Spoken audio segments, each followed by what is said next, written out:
MP, 2020 is in full swing and our second Wellness Base Camp of the year is not far away.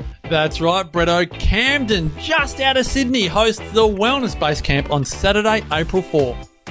Our Base Camp theme for 2020 is Release Your Overwhelm and Find Your Clarity. Kim Morrison will help you get clear on all things self-love.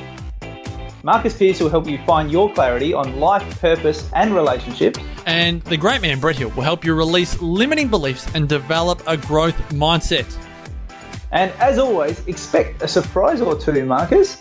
Saturday, April 4, the Camden Civic Centre. Tell your friends, bring your family and colleagues, and make sure you go to the website, Bretto. thewellnessbasecamp.com, and there are 2-for-1 tickets available right now. That's Saturday, April 4 in Camden. Tickets at thewellnessbasecamp.com.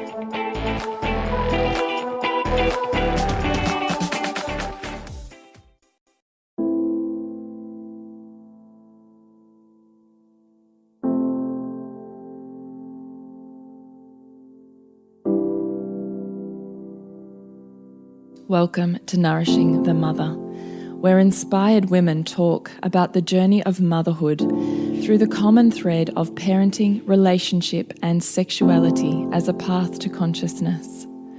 We ask, in what ways can we show up more fully, live more meaningfully, parent more wholly, and love more unconditionally?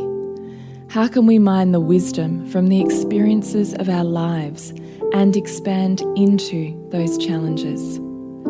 If you are here, you care about paving a path of conscious and intentional motherhood, connected with yourself and your gifts, and also illuminating your children in theirs, so we may raise more whole humans who can impact this world in a more humane way. And if you feel like giving a little back to this free content, please become a patron of the show and receive extra member benefits for less than a coffee a month. Or you can leave a review on iTunes and Facebook, all of which helps the podcast keep going and reach more mamas who need this type of tonic for the soul. Head on over to patreon.com/NTM podcast to find out more. We are Julie Tenner and Bridget Wood, and we are so grateful you're here.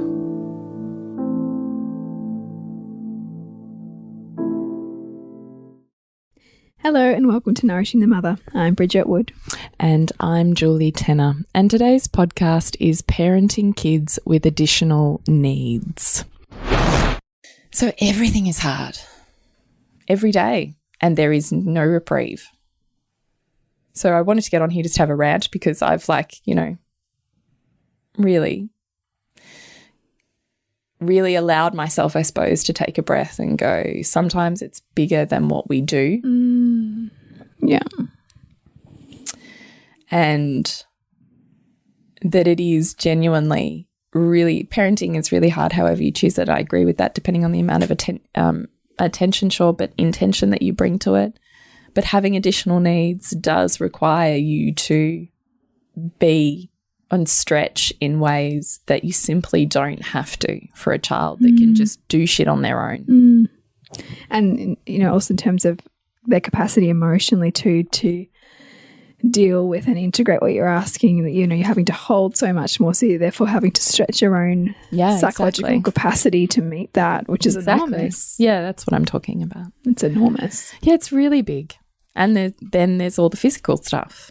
So, and then you start putting them out in the world and it's all of the social stuff and all of the ways they don't meet that, or it's school and all of the ways that they don't understand the classroom or the content. School's been a big it's been hard for her this last year. And that's been a big shift for you in terms of your perceptions of school as well, hasn't it? Because your other two kind of coasted through school. Yeah, school's always met their needs because they're normal, in inverted commas. It's not meeting the needs of this child that has additional needs. And therefore your capacity to get to school and your transitions in the day and all of that becomes much harder because everything's not, it's not an optimum environment for her right now. No. So she holds more. So when she gets home, she's shittier. Yep. Everything's harder. Yep. all of the above. Like, it's just a lot. And it just really made me just have reverence, I think, for myself just for a moment to go, this job that we do every day that is completely unacknowledged by the rest of the world is really fucking massive. It's really big. It's huge. Yeah. Yeah. And I mean, my absolute hope would be that we find some sort of answers, even if there's not one answer, but some sort of answers for Lola that allows us the next step to work out what support people and structures we can put around her so that things just get a little bit easier for her and for me. Yeah. Because at the moment it's just me. I've been it for 6 years. Which is enormous as a role to take on. Yeah. Enormous. Yeah. And just having reverence myself in like how hard that was. So my ideal would be, and this is where I think diagnosis is beautiful in this system, because as soon as you have a diagnosis, the system will help you. If you don't have a diagnosis and you've just got a kid who's normal enough, even though she's struggling like Lola, the system doesn't help you. Yeah, because you're not ticking kind of the boxes that they need you to tick. They need you to access. Yeah. So essentially when I was asking the school for help last year, weren't fantastic. And essentially in the end I just said to the wellbeing coordinator, right, so what you need is a diagnosis. And essentially she was like, well, yes. And I'm like, right, you need a diagnosis, fine. I'll start that process that I've been avoiding for, 4 or 5 years because I keep wavering into this is just her. You just have to meet her. Just meet her. This is just her, But the truth is if we find some sort of scientific reason for the way that she is as she is, doesn't change who she is, doesn't change the way that I want to meet her or even it probably changes how I see her in that I think I would have more compassion because I can have tangible reasons for why it's different for her rather than she's not keeping up or pulling her weight or whatever that is. Exactly. And that we can find the therapists that can help her get strong in all of the ways that she's weak at the moment, so that by the time she's 15 in another 10 years or that she's as strong and capable in this world as she can possibly be. Like that's the gift of finding out, right? Like I don't even give a shit what the diagnosis is, not really. Like there's nothing you could tell me that would pull me apart and say, this whole thing is fucked. I just want help and the system will help me when I have a diagnosis. And I know there's lots of parents that fight the process or the suggestions from schools or systems to begin a process of assessment. I've certainly sat with many mums who are like, they just don't understand my kid or there's nothing wrong or are viscerally upset that they've suggested that there might be something different about their child, whereas I'm like, please tell me, please help me. I need this. Yeah. She needs this. Yeah. I can see it. I'm not, trying to pretend it doesn't exist. I can see it, but I don't know how to help her. Yeah. So it's kind of a beautiful thing to be in this place of kind of open-armed, like willingness, to say, help me, like I want, the best that I can access for her knowing that it's bigger than me. Yeah, exactly. Which is such actually a really lovely place to be. And how have you been helping her through this process? Or has it been too hard because you've also been so in your own? I haven't, if I'm really honest. Yeah. Has she had many questions? Well, I say I haven't, but the flip of that is that no, she hasn't really had questions, but the next day was therefore the first day of school because we missed the first day because that was the day of the appointment for the ped that I'd been on the wait list for like 4 months, so I couldn't not go to that. But it meant that she missed the first day of school. So we were going on the second day of school and the tears and the epic meltdown over shoes in the morning was like next level. So there's been more emotions, but I have to tell you, one of my girlfriends is her teacher for 2 days a week. And I'd shot her a message and just said, I'm sure it's not on your radar, but you just don't ask me because I'm a mess. And she'd just sent back a love heart or whatever. But anyway, the high school kids weren't starting until the day after, and her eldest daughter is one who comes and babysits for me. And so her eldest daughter was helping out in the classroom with her mum on this Lola's first day. We couldn't even get to the lineup. We were like stuck in the playground, and Lola was, you know, losing her shit, and I'm, you know, talking away to her. And I see this beautiful young girl come up, and I'm going to cry because it was like so beautiful. And she just put her hand in, she went, Lola, I'm going to be here all day. And I was like, oh. It's so fantastic, isn't it? Oh, and she was like, whatever you need, I'm going to be right here with you today. She just took her hand and off she went. I was like, fuck, this is like community, right? Like, here's this beautiful angel who is just so filled with empathy because that's who her mum is, who already has a relationship with her because I pay her to come and babysit, which is the beauty of it, right? Because all of a sudden Lola's sense of safety and support network is larger than me. Yeah, so beautiful. And here's this beautiful girl. Her mum's already gone, let's do this, and her daughter's like, yeah, let's do that. And here they are already prepared. It's so beautiful. So amazing, isn't it? Like, oh, and so she had the best day because of how conscious they were about just settling her in. Like, she had a really beautiful day. But then on the weekend she's had, more tears. And so I think even for her, her level of tears is, you know, amped up. Yeah. Yeah, as a way to almost be trying to release. I think so. So we've kind of talked around a few bits and pieces, but nothing consistent. And because I haven't got in with any, I'm still trying to find and get in with the people that I need to get into for assessments. The lucky part is that the blood test can be done at the same time as her surgery in like a week. So I've just organised that with the hospital, which is awesome because then I don't have to go through the process of trying to get her to have blood tests awake. Yeah. While she's under and she has the cannula, they can just take what they need and we're done. Like, that feels like divine timing for me. So I've organised that in the background, which is great. That feels like a tick. So we're still in the process. So because of that, I haven't sat down and really spoken to her. And also, I have been in such a fucking vortex. I probably spent a solid 2 or 3 days just uncontrollable crying. Just couldn't stop. And do you think that that's like release? I just think it's release. I literally felt like I had this cork, you know, pushed down on the bottle of me that was like, just keep going. This is just her. You need to do better. This is, you know, like that's what I was raised. Keep going, Julie. Got to meet that, right? So here's me with my perfect parent pedestal hat on, right? You're not enough. You're not meeting this enough. Keep going. You've missed it. You've got to find the thing. Like, keep going, you know. And I hold myself to such high standards that I don't let myself slip. So all the other shit will slip, the house, the food, but I don't let myself slip off that. And so for the first time for someone to go,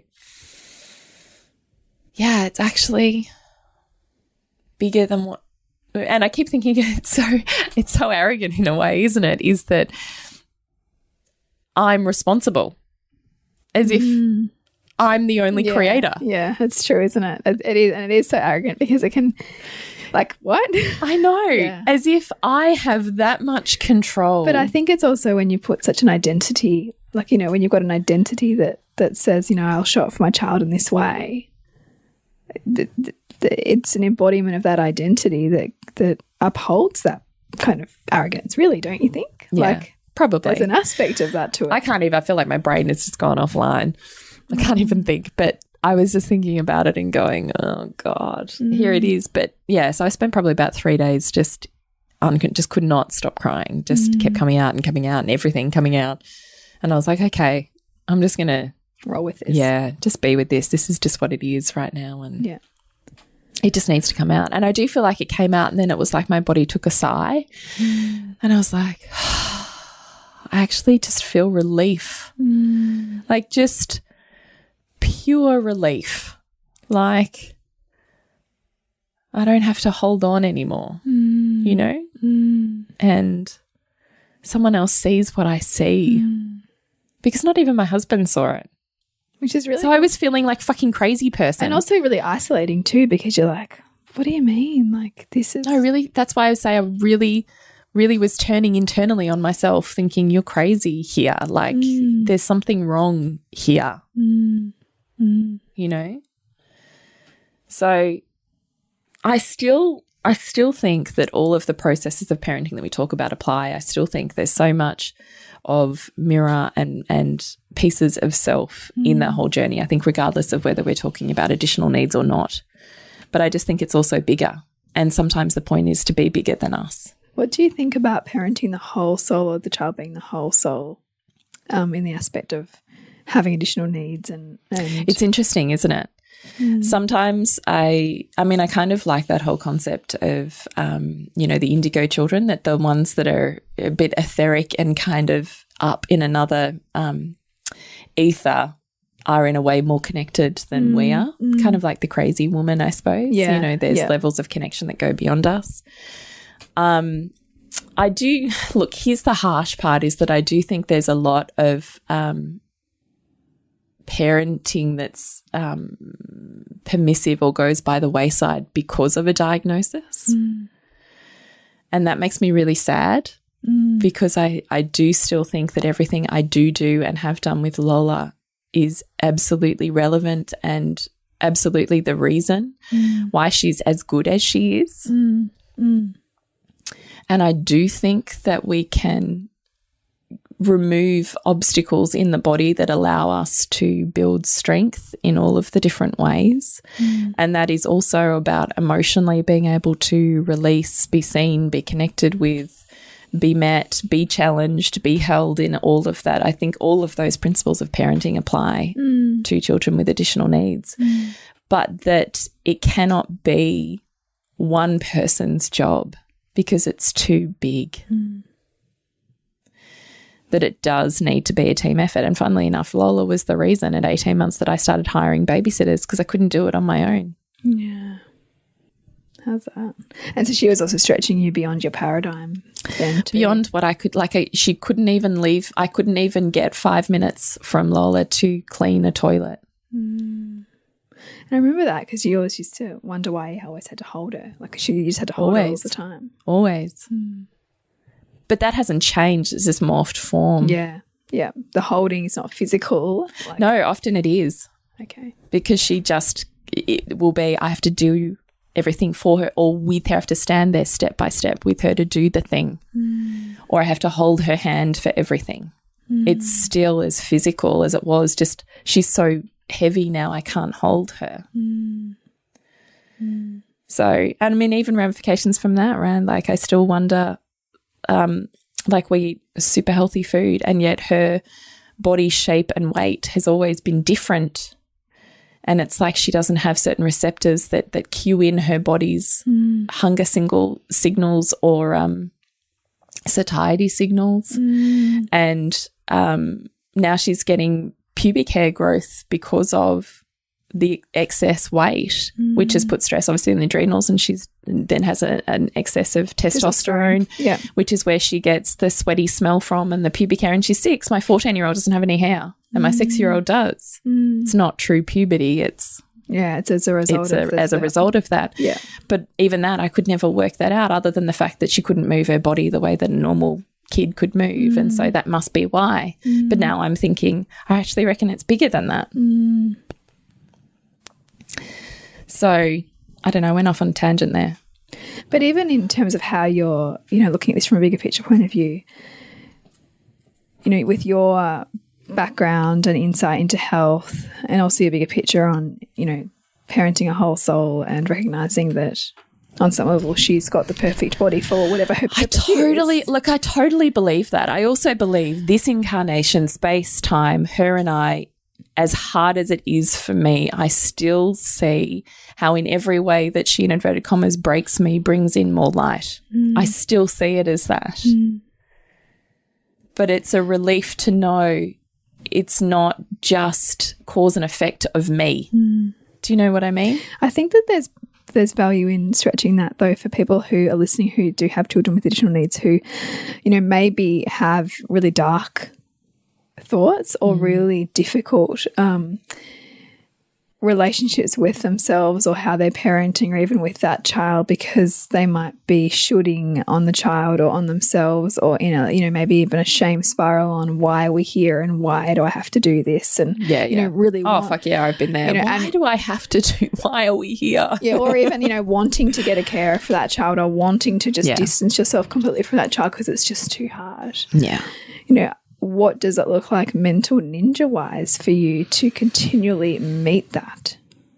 Do you know what? She was actually one of the first kids that I learned how to just be unconscious and in play with my husband afterwards and be like, fuck today.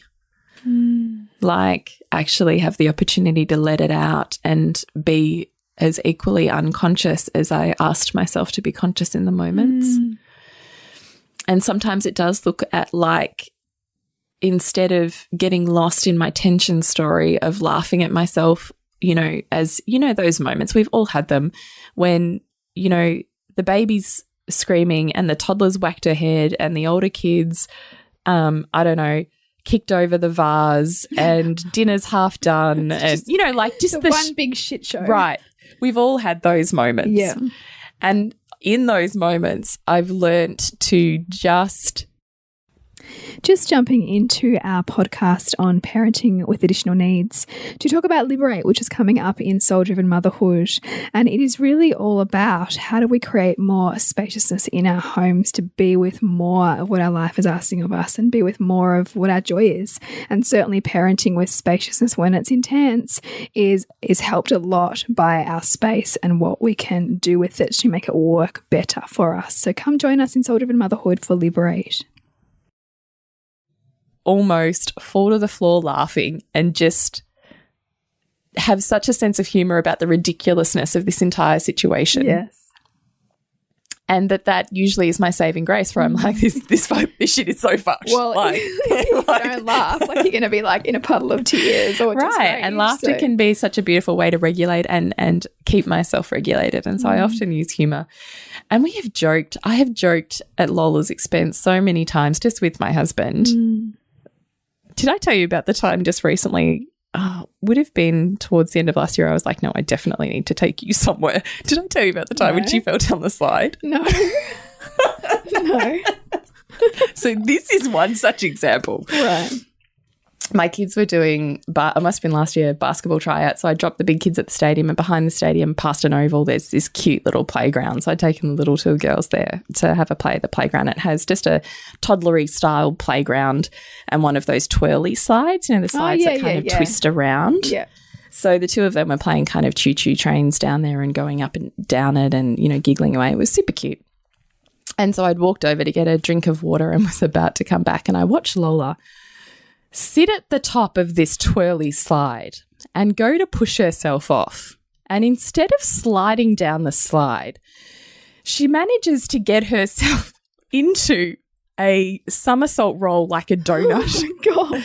And any normal kid would have like had a reflex signal, would have stopped, would have, you know, that's how I broke my arm as a kid her age, was falling off the top of a slide because I could feel myself falling. Yeah. This kid, like a donut off of The Simpsons or something, donut rolls the entire way down like a somersault. Kind of. Head over, the whole way down, like head over butt, the whole entire circle slide, gets to the end and kind of does this like whoosh. What the fuck does that? And I like lost my shit. I lost her, like she's on this verge of, she's in such shock that she doesn't know whether to cry or, except that her mum is completely losing her shit laughing, that I'm like, oh no, I'm sorry. You really chunky, you really did my elbow. That was so funny. What's am I like, can't even like concentrate right now. And I was having this moment where I was like, that is not normal. Yeah, because the low tone meant that she didn't have the reflex to nothing. stop it. There's nothing. She just kept rolling like a donut down this slide. Yeah, wow. So it's moments like that we have often that I think allowing the humor into it is like, I just, what happened? Yeah. You know, like having moments of humor, I think allows you to just stretch outside of your story in the moment. And also just knowing or having the dialogue that she's really hard, and actually just being really honest about that with everyone. Like, she's my hard one. I really struggle with her. She's hard. I find this really hard. Yeah. Just coming in with that level of humility, I think, already creates community. So I do notice that all of the mums that she's grown up with and around are all really open-hearted with her. But it's because to the degree to which I reject her, they open up to her, right? Yeah, true. Yeah, so you're also not going to be guilting or shaming yourself, because you also see the conservation that's happening there for her. Because if you've got this story on her being hard, that other people are going to either agree with you or judge you for thinking she's hard, and really open their hearts to her more, because they perceive that you're being hard on her or whatever. Well, I am. If you consider that we're supposed to be in full love and expression of that, when I'm closed off to that, I am doing a version of rejecting, but to see how there's beautiful support around her in that moment, and that I don't have to be anything other than I am, allows me the freedom to be authentic. Yeah, to feel still good in that, rather than feeling like it's also hard because I'm trying to hold on to this facade, which I never have. I've always just been like, this is brutal. Yeah. Or this was really hard. Or I just cannot get her to. And, whatever the thing is. Yeah. So I think just willing to be really open and honest around what it is usually invites other women in. And I think that that's been my saving grace with Lola. Because it hasn't had to be, I mean, even though it's, obviously 100% you at home and all of that, you're not having to hide behind a facade of, like the martyrdom around your... Oh, no. And I have cried so many times with those women, and all those women most of them have been in my circle. And the coffee mornings that, like, I've had so many coffee dates as she's grown up, and they're so important. Like... The feminine grows through community and through supportive women, and just actually really acknowledging that the time that I've spent, in inverted commas, having coffee with my friends has been the most soul-saving experiences that give me just enough release and just enough love that I can keep going. That you've got to be able to meet. Yeah. So if I'm really honest about it, I kind of think... I hold myself to high enough standards because I am a child of abuse that I could never let myself slip from that, regardless of how hard the moment is. So I always find the way to be better. And I always have, just like you, just like so many of our listeners. I struggle with the thing. I find the person who can help me with the thing. I find the practitioner. I find the support network. I find the tool, the space, the book, the insight, the learning. Like, I have always invested in up-leveling the degree of parenting to which I feel I'm lacking. Yeah. Always. Yeah. And continue to. And that I think always having a vision that pulls you forward beyond self keeps you going as well. Yeah, because you don't get stuck in your own stories as much. You're looking for the thing that will give you the inspiration to move forward. Yeah, to see that there's another way, and to see that it's a remembering to, oh, yeah, that's right. That's right.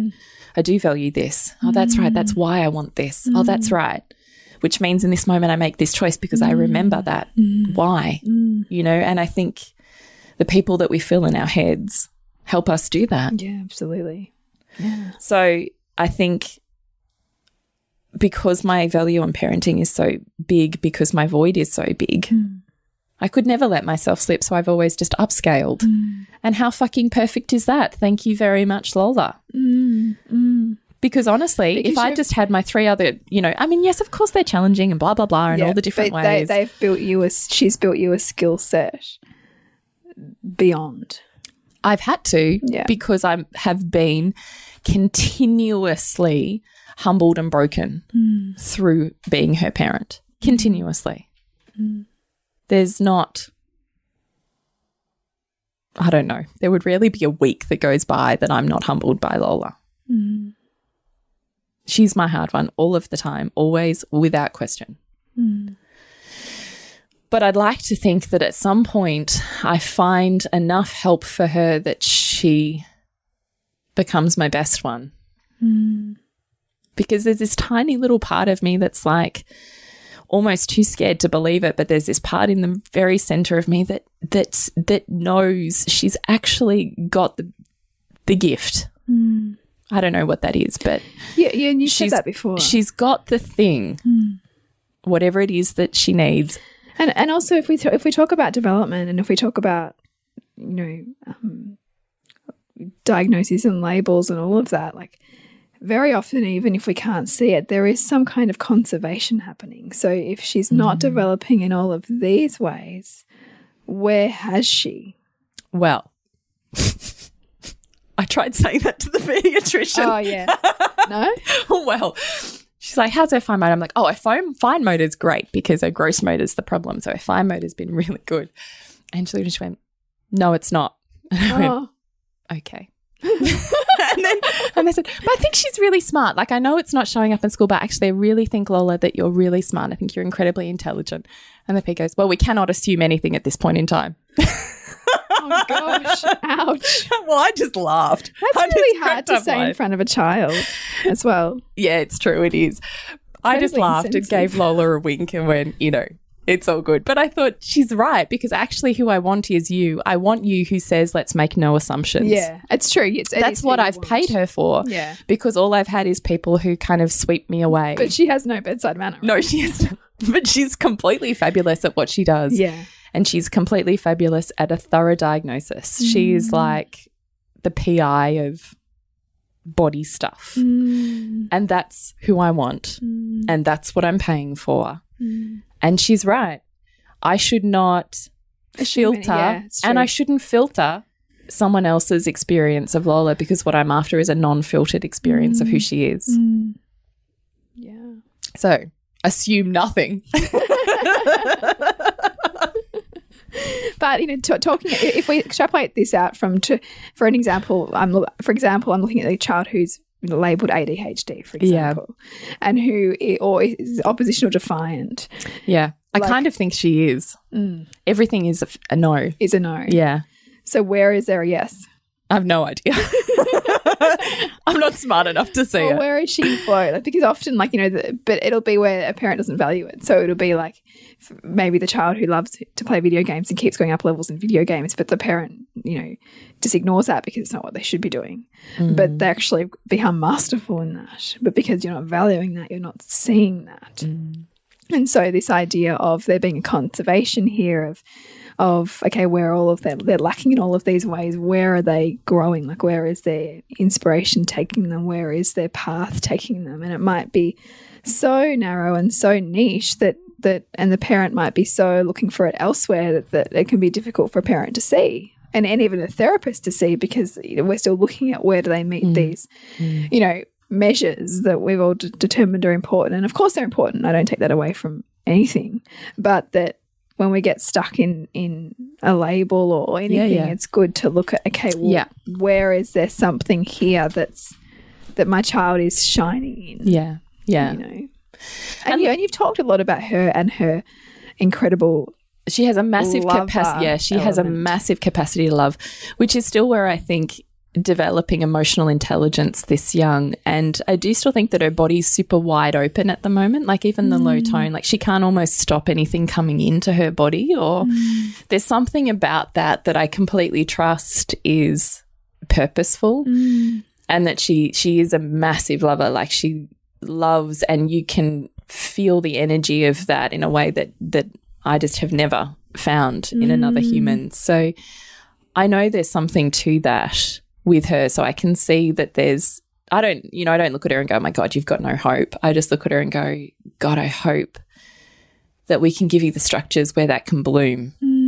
Because if we don't give you the structures, it will disintegrate in the world that is. In this world, which will miss your light if we don't scaffold around you enough to help bring that out. Right, exactly, because the system is not designed for that. No. As my story has told you, it takes a persistent motherfucker who says this is not okay, right? I know my child. Even when all of the experts tell me this is normal, I'm looking at it going, it's not. And it took me continuously seeking and being willing to see to get there. And just as another, all I want to do is swear. So I'm going to really try and like pull my language back. But just as another, you know, like thorn in the side, she was my most conscious of all of my pregnancies. Like, how much is that? Like, I still think I had no idea what I was calling when I did that, right? Like, I was the healthiest I have ever been. And for a naturopath, like, just consider how healthy that was, because it was on the back of a miscarriage. And so I went on a major health journey, preconception, right? Major health journey. Was seeing all of the professionals, having acupuncture even before I was pregnant. We were incredibly conscious about the moment of conception, knew exactly when we had conceived, conscious pregnancy, conscious birth, and look who I've birthed. Right? Like, as if there's not something in that. So I'm thinking I'm going to be birthing this hyper being of some sort who's just so present in the world because they've been so loved and wanted and called forward in all of the ways. And you're like, and this is a point too where you're like, light, light, light, and like, I'm going to bring all of this light through. And in many ways you're bringing that, but you're bringing it cloaked in something. That you're needing to work through and meet. Turns out consciousness is, you know, sometimes a bitch. And it's not the ego, right? It's not cause and effect with little me. It's way more web-like than that. So I'm still on this journey. I'll let you know how I go with it. But I think what I wanted you to get out of this was, for the first time, I had this touch point in compassion for just the everydayness of parenting children with additional needs. And I really just kind of want to, I don't know, fist bump the other mums out there that are also challenged in ways that the rest of us with normal kids just cannot comprehend. Just cannot. It's like trying to ask someone to understand what birth is before they've given birth, or what parenting is before they're a parent. You just don't get it till you're there and you're living it. And for the first time, for someone to say to me, you are living it, rather than me thinking I'm this, you know, little lone ranger having this horrid experience. Or that you just, you know, she's acknowledging that you're doing a lot because this is really hard. There's something here. And so I just really wanted this to be, here's my story, I'm still on it, but I see you and I get how hard it is. I do. I just want to acknowledge and hope that you put in all of the structures that you need that allow you to still parent in a way that's deeply meaningful to you, because I don't think a diagnosis needs to prevent us from doing that. It just means that you need to make sure that there's structures in place so you can, and that you're seeking the help that you need to be able to, because anything is possible. I mean, people can get up and recover from brain injury and comas of 30 years and, it's true, you know, like, as if anything isn't possible. It is. So I think we've just always got to show up in a way that feels most meaningful and aligned, and having someone say, that struggle is real, allows me to go, thank you for letting me feel what I feel and letting me feel it out loud. And just give myself more rather than thinking I need to make do with what I've got and I'm not coping. You know? I think it was really beautiful for you to share this with all of our listeners. So I hope so. Sometimes I feel like it's meaningless, the stories that, you know. I don't know. I think that there's you know, a lot for people to feel into. I mean, there really is. And it's courageous of you to be vulnerable and share it all. Thanks. It's a big journey. I don't know. I'm actually really shit scared that we won't find it. This weird genetic anomaly that we may not even have tests for, and in which case I'm back to she's just Lola. That's more terrifying for me than a diagnosis where I can resource help. Can get help, So anyway, we're on the journey. We'll see. I'll let you know. So thanks everyone for listening. To connect with us, it's nourishingthemother.com.au. To connect with you, Jules, is thepleasurenutritionist.com. And me, Suburban Sandcastles.com. Remember to nourish the woman, to rock the family. And we'll see you next week when we continue to peel back the layers on your mothering journey. And if you want to support Nourishing the Mother and all the late nights, the early mornings, the blood, sweat and tears we pour into our art, then please go to patreon.com/NTM podcast and become our patron. As a patron, you're helping all of the cost of operating this podcast, the hosting, the editing, the transcription, helping all of that be completely covered, and joining a community who are all about honouring our journeys and continuing to open. The more support we have, the longer we can last. So become a patron. We'd love to have you. Go to patreon.com/NTM podcast. We literally couldn't do this without you. Thank you so much for listening, and please share this podcast with anyone you think it would be medicine for.